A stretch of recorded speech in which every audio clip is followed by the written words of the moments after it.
नमस्कार दोस्तों, welcome to my YouTube channel online study with Nilesh sir. दोस्तों, हमने अब तक गति, बल, न्यूटन के नियम चैप्टर के अंतर्गत गति, चाल, विस्थापन, वेग आदि की चर्चा कर चुके हैं। आज हम त्वरण के बारे में चर्चा करेंगे। दोस्तों, त्वरण से तात्पर्य एक ऐसी राशि से है जिसके अंतर्गत वेग में परिवर्तन होता है, अर्थात वेग में परिवर्तन की दर को ही त्वरण कहा जाता है। एकांक समय में वेग में परिवर्तन त्वरण कहलाता है। दोस्तों, वेग के बारे में हम पिछले वीडियो में पढ़ चुके हैं। जिन्हें भी वेग नहीं पता है वह पिछली वीडियो को देख के वेग को समझें, तत्पश्चात आप त्वरण को अच्छे से समझ पाएंगे। वेग के बारे में थोड़ा दोहरान में आपको करवा देता हूं। विस्थापन में परिवर्तन की दर को ही वेग कहते हैं, या एकांक समय में विस्थापन में परिवर्तन वेग कहलाता है। अब दोस्तों, विस्थापन क्या चीज होती है? विस्थापन होता है प्रारंभिक स्थिति तथा अंतिम स्थिति के बीच की न्यूनतम दूरी ही विस्थापन कहलाती है। अर्थात किसी वस्तु के प्रारंभिक स्थिति व अंतिम स्थिति के बीच की न्यूनतम दूरी ही विस्थापन कहलाती है, और विस्थापन में परिवर्तन की दर वेग कहलाती है तथा वेग में परिवर्तन की दर त्वरण कहलाती है, या एकांक समय में वेग में परिवर्तन त्वरण कहलाता है। दोस्तों, त्वरण की डेफिनेशन लिखेंगे। एकांक समय में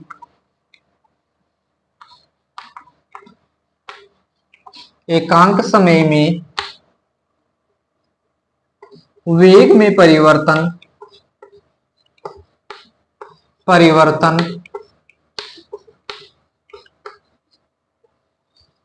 त्वरण कहलाता है। त्वरण कहलाता है।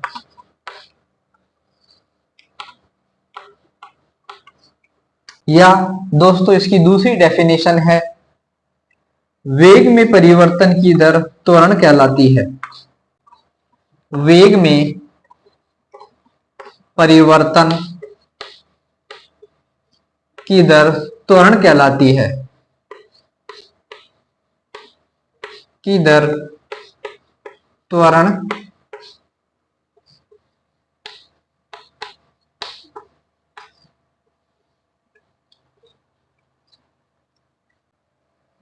दोस्तों, जैसे कि परिभाषित है, एकांक समय में वेग में परिवर्तन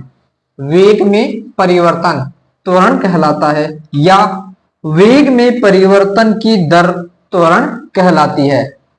त्वरण को हम इस सूत्र के द्वारा भी समझ सकते हैं। त्वरण को ए वेक्टर के द्वारा निरूपित किया जाता है। त्वरण बराबर वेग में परिवर्तन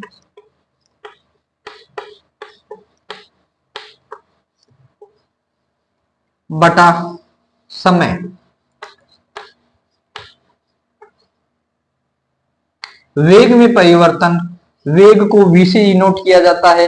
वेग एक सदिश राशि होने के कारण इस पर वेक्टर का चिन्ह लगाया गया है, और परिवर्तन की बात हो रही है तो इस वेग के आगे डेल्टा का चिन्ह लगाया जाएगा, जो कि इसे परिवर्तन को प्रदर्शित करता है। समय को t के द्वारा निरूपित किया जाएगा। तो दोस्तों, जो त्वरण का फॉर्मूला बनता है वह यह है, त्वरण बराबर वेग में परिवर्तन बटा समय, जो कि हमारी इस परिभाषा को भी परिभाषित करता है।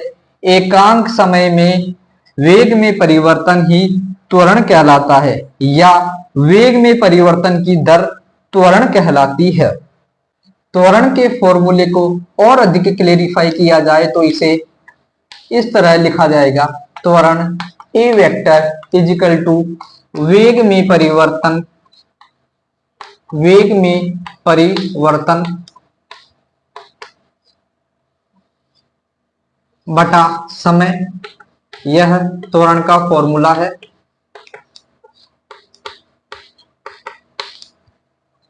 और इसे इस तरह से भी लिखा जा सकता है, त्वरण ए वेक्टर इज इक्वल टू अंतिम वेग जिसे हम v वेक्टर लिख सकते हैं, माइनस प्रारंभिक वेग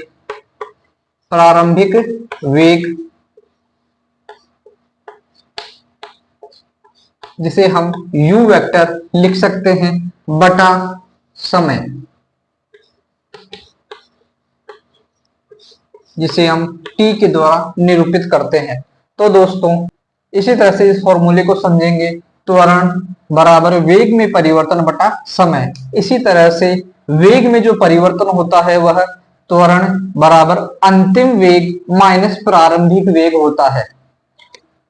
वेग में परिवर्तन जो होता है वह अंतिम वेग माइनस प्रारंभिक वेग होता है। इस तरह से त्वरण का नया फॉर्मूला बन गया है, त्वरण बराबर अंतिम वेग माइनस प्रारंभिक वेग बटा समय। इसे अगर निरूपित करें तो इसे इस तरह से लिखा जा सकता है, u वेक्टर अपॉन t। यह त्वरण का फॉर्मूला है।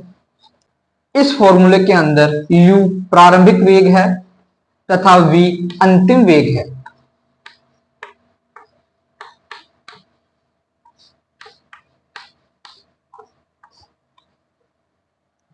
दोस्तों इस फॉर्मूले को फिर से एक बार समझ लेते हैं, त्वरण बराबर वेग में परिवर्तन बटा समय। वेग में परिवर्तन जो होता है वह अंतिम वेग माइनस प्रारंभिक वेग होता है। अंतिम वेग को हम v वेक्टर द्वारा निरूपित करते हैं और प्रारंभिक वेग को हम u वेक्टर द्वारा निरूपित करते हैं। इस तरह से हमारा नया फॉर्मूला जो निरूपित होता है वह है a vector is equal to v vector minus u vector upon 2, अर्थात त्वरण बराबर अंतिम वेग माइनस प्रारंभिक वेग बटा समय। यह हमारा त्वरण का फॉर्मूला है जिससे हम कई सवालों को हल करेंगे। दोस्तों अब हम त्वरण के मुख्य बिंदु के बारे में अध्ययन करेंगे। त्वरण एक सदिश राशि है, सदिश राशि है अर्थात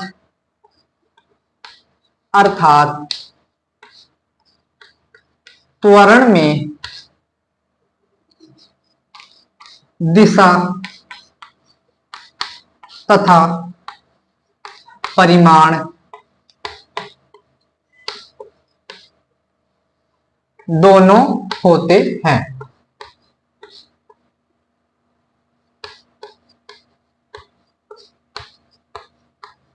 त्वरण एक सदिश राशि है अर्थात त्वरण में दिशा तथा परिमाण दोनों होते हैं।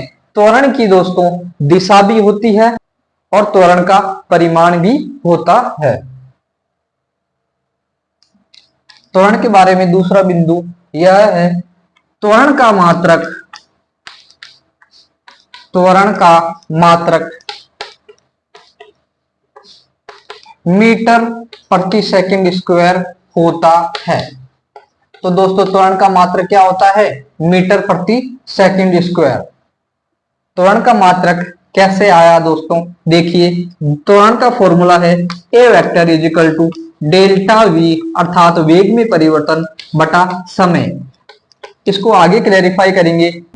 वेग क्या होता है दोस्तों? वेग होता है विस्थापन में परिवर्तन बटा समय। विस्थापन को हम एस वेक्टर के द्वारा निरूपित करते हैं, विस्थापन में परिवर्तन, इसलिए डेल्टा का निशान लगाया गया है। अपॉन में टी तो पहले से था और वेग के फॉर्मूले के अनुसार विस्थापन में परिवर्तन बटा समय। यह दूसरा समय, दूसरा टी वेग के फॉर्मूले से आया है। इसी तरह से स्थिति, विस्थापन का जो मात्रक होता है वह होता है मीटर और समय का मात्रक सेकंड होता है। तो इस समय का मात्रक सेकंड और इस समय का मात्रक सेकंड दोनों इंटू होकर के सेकंड स्क्वायर हो जाएगा। इसी तरह से इसका त्वरण का मात्रक निकल कर आता है मीटर प्रति सेकंड स्क्वायर, जो कि त्वरण के फॉर्मूले से निकाला जा सकता है। तो दोस्तों एक बार फिर से इसको रिवाइज कर लेते हैं। त्वरण एक सदिश राशि है अर्थात त्वरण में दिशा तथा परिमाण दोनों होते हैं। त्वरण का मात्रक मीटर प्रति सेकंड स्क्वायर होता है। त्वरण का मात्रक कैसे निकाला जा सकता है? त्वरण बराबर वेग में परिवर्तन बटा समय। वेग में परिवर्तन जो होता है वह विस्थापन में परिवर्तन बटा समय होता है, इसलिए वेग का फॉर्मूला लिखेंगे विस्थापन में परिवर्तन बटा समय। तो इस तरह से जो मात्रक निकल के आएगा वह इस विस्थापन का तो आएगा मीटर और इस समय का आएगा सेकंड स्क्वायर। इस तरह से त्वरण का मात्रक क्या हो गया है दोस्तों? मीटर प्रति सेकंड स्क्वायर। यह त्वरण का मात्रक है। त्वरण के बारे में अगला मुख्य बिंदु यह है, त्वरण धनात्मक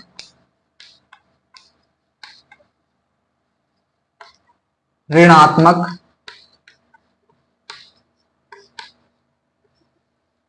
व शून्य हो सकता है।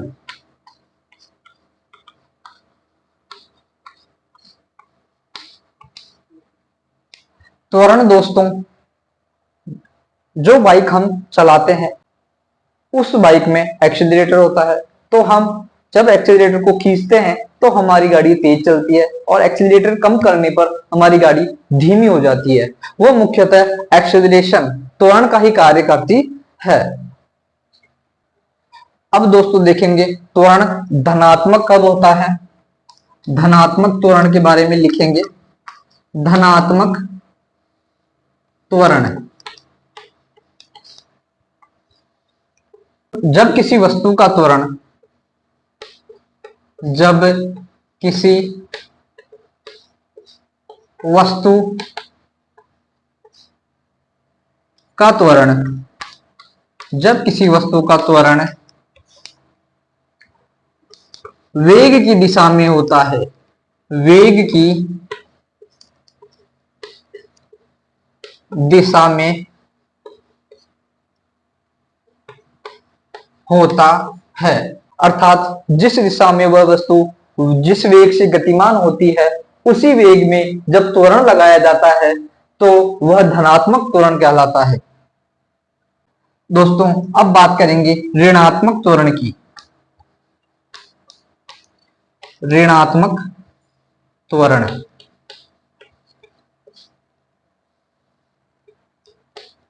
जब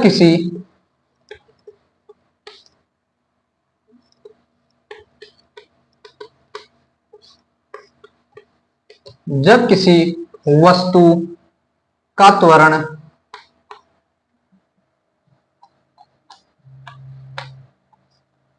वेग की दिशा के विपरीत होता है, वेग की दिशा के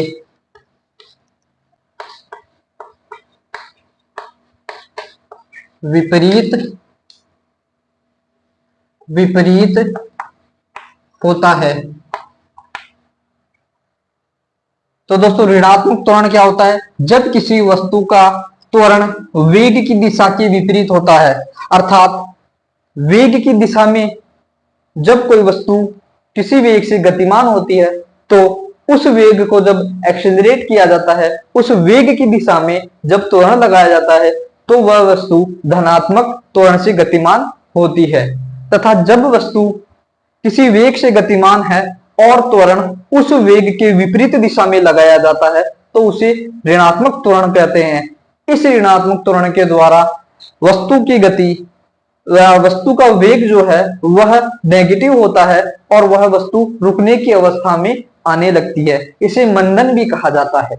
दोस्तों धनात्मक और ऋणात्मक त्वरण को एक बार फिर से देख लेंगे। धनात्मक त्वरण जब किसी वस्तु का त्वरण वेग की दिशा में होता है तो वह धनात्मक त्वरण होता है। ऋणात्मक त्वरण जब किसी वस्तु का त्वरण वेग की दिशा के विपरीत होता है तो वह ऋणात्मक त्वरण होता है। शून्य त्वरण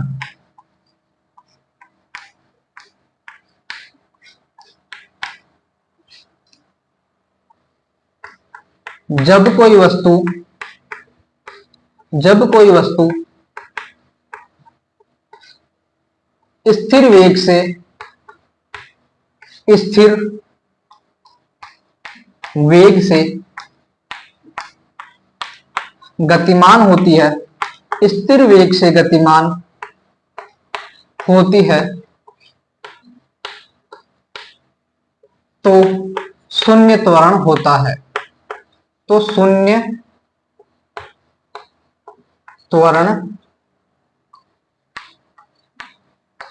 होता है। अर्थात दोस्तों शून्य त्वरण से यह तात्पर्य है कि जब कोई वस्तु स्थिर वेग से चल रही है, ना तो उसके वेग में कोई बढ़ोतरी हो रही है, ना ही उसके वेग में कोई कमी हो रही है, अर्थात वह स्थिर वेग से लगातार चलायमान है, तो वह स्थिर वेग से लगातार चलायमान है, तो इस तरह वह वस्तु स्थिर वेग से गतिमान है। इस पर त्वरण न तो धनात्मक लग रहा है न ही ऋणात्मक लग रहा है, अर्थात इस पर त्वरण का मान शून्य होगा। अर्थात स्थिर वेग से चलायमान वस्तुओं पर त्वरण शून्य होता है। स्थिर वेग से तात्पर्य एक निश्चित स्पीड, मान लीजिए 30 किलोमीटर प्रति हावर की रफ्तार से कोई वस्तु चलायमान है, तो उस पर शून्य त्वरण लग रहा होगा, क्योंकि उसके वेग में कोई परिवर्तन नहीं होता है, और त्वरण वेग में परिवर्तन की दर ही त्वरण होती है। लेकिन स्थिर वेग से चलायमान होने के कारण वेग में कोई परिवर्तन नहीं होता है।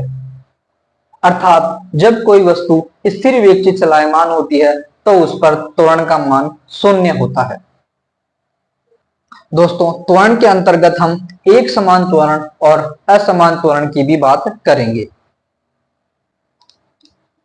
एक समान त्वरण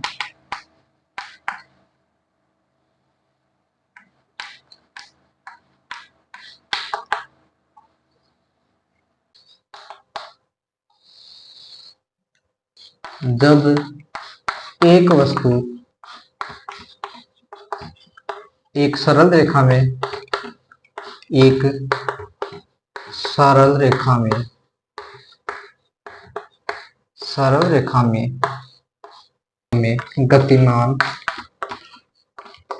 गतिमान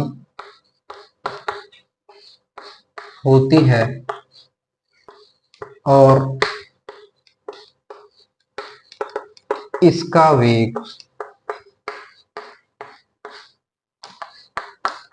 एक समान समयांतराल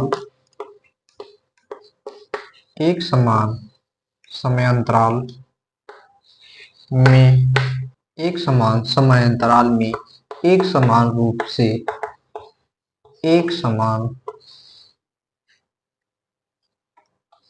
से घटता या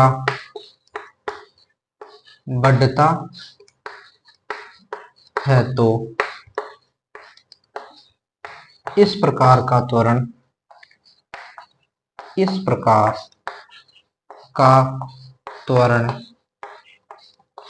एक समान त्वरण कहलाता है। एक समान त्वरण कहलाता है।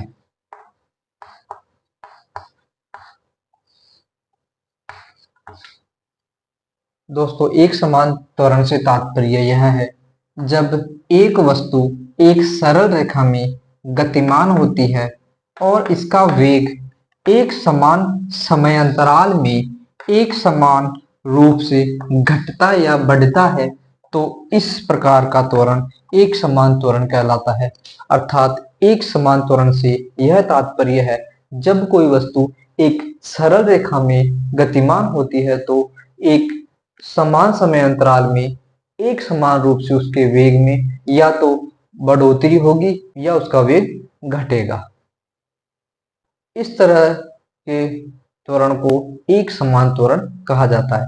दोस्तों असमान त्वरण से तात्पर्य यह है जब किसी गतिमान वस्तु पर एक समान समय अंतराल, अर्थात समय अंतराल कैसा है, एक समान समय अंतराल में असमान वेग में परिवर्तन होता है, तो इस प्रकार लगने वाला त्वरण असमान त्वरण होता है। अर्थात दोस्तों असमान त्वरण से तात्पर्य यह है जब किसी गतिमान वस्तु पर एक समान समय अंतराल में असमान वेग में परिवर्तन होता है तो उस पर असमान त्वरण लगता है। अब दोस्तों एक बार एक समान त्वरण और असमान त्वरण दोनों की एक साथ बात कर लेते हैं। एक समान त्वरण में गतिमान वस्तु पर एक समान समय अंतराल में एक समान वेग में परिवर्तन हो रहा था और असमान त्वरण में एक समान समय अंतराल में असमान प्रकार का वेग में परिवर्तन हो रहा है, अर्थात भिन्न भिन्न वेग में परिवर्तन असमान त्वरण के अंतर्गत होता है और एक समान प्रकार से वेग में परिवर्तन एक समान त्वरण के अंतर्गत होता है। इस तरह से हमने असमान त्वरण भी जान लिया है। आज हमने त्वरण के अंतर्गत त्वरण का फॉर्मूला त्वरण बराबर वेग में परिवर्तन बटा समय पढ़ा है और आज हमने धनात्मक त्वरण, ऋणात्मक त्वरण, शून्य त्वरण पढ़ा है। धनात्मक त्वरण जब वेग की दिशा में त्वरण लगता है तो उसे धनात्मक त्वरण कहते हैं। ऋणात्मक त्वरण जब वेग की दिशा के विपरीत त्वरण लगता है तो उसे ऋणात्मक त्वरण कहते हैं। और शून्य त्वरण के अंतर्गत जब किसी एक स्थिर चाल से या स्थिर वेग से गतिमान वस्तु पर जब त्वरण लगता है तो उस पर त्वरण शून्य होता है, अर्थात उसके वेग में कोई परिवर्तन नहीं हो रहा है तो उस पर लगने वाला त्वरण भी शून्य होगा। उसके बाद हमने एक समान त्वरण और असमान त्वरण के बारे में बात की है। एक समान त्वरण से तात्पर्य एक समान समय अंतराल में एक समान रूप से वेग में परिवर्तन होना एक समान त्वरण कहलाता है तथा असमान त्वरण के अंतर्गत किसी गतिमान वस्तु में एक समान समय अंतराल में असमान भिन्न भिन्न रूप से वेग में परिवर्तन होना असमान त्वरण के अंतर्गत आता है। तो दोस्तों आज हमने त्वरण के बारे में चर्चा की है।